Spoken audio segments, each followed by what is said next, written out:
deceleration, there would be an increased force, right? If you fell on a scale, if you landed on a scale, you would see that number go up. That's called increased gravitational stuff. Acceleration, right? Force 2.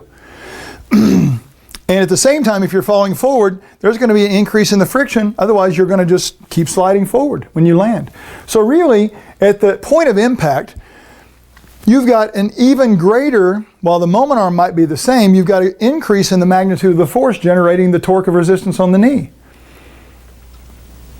So if you were worried about it, you wouldn't be doing these forward lunges at all. So you must not be worried about it. Or consider this, that maybe this forward lunge and all the forces that are being created, and you're going, well, she doesn't weigh much and she's got 8-pound dumbbells. Yes, but acceleration of a lightweight's a big deal. Deceleration rapidly of a lightweight's a big deal. So her 158 pounds or whatever she is, falling and being caught rapidly is a big deal. And if that's not bothering her knees, then this guy squatting back here that we looked at, not this one, but the previous one, black and white picture, why would we assume that's going to be a big deal just because it violates our sound bite? Because in terms of forces, assuming that both people's anatomy at the knee is exactly the same, at the patellofemoral joint, which is a really dumb assumption, but this person may have way more patellofemoral force than that heavier guy doing that squat with his knee actually going in front.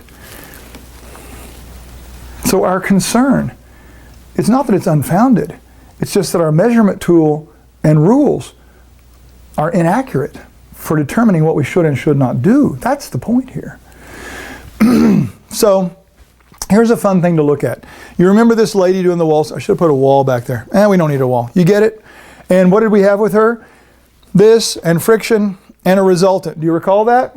Now, let's just try to compare apples to apples here. In terms of what? In terms of joint positions and getting out of the closed chain, removing the wall, which means she's going to fall backwards if we don't what? Well, she needs to actually be in a more squat type position, balanced over her feet, right?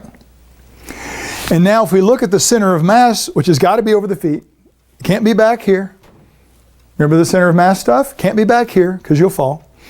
Couldn't be way too far forward. So the point is, if we look at her center of mass as falling through this point right here, that's a much smaller moment arm to the knee than this is. And that knee is over that toe.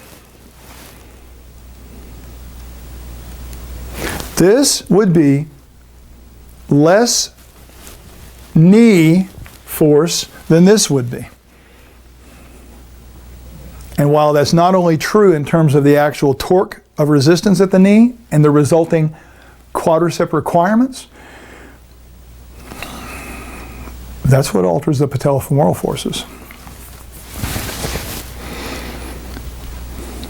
This knee in front of the toe is better than this knee above the ankle,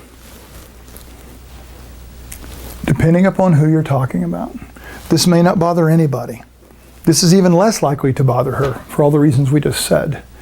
So if you're watching this, or someone's watching it with you, or you show it to someone and they're confused right now, well, is it good or is it bad? What do I do? I don't believe any of that. Okay, it's not a religion. Belief not required at all. 1 + 1 is still 2 whether you believe it or not. This is why we have to understand things. This is why this is way down the road in our organization of the information, because there's a lot we needed to know in order to have a language that allows us to speak this fluently and clearly and not be confused. So is it bad? It is our responsibility to understand the potential risk-benefit ratio. What do we get?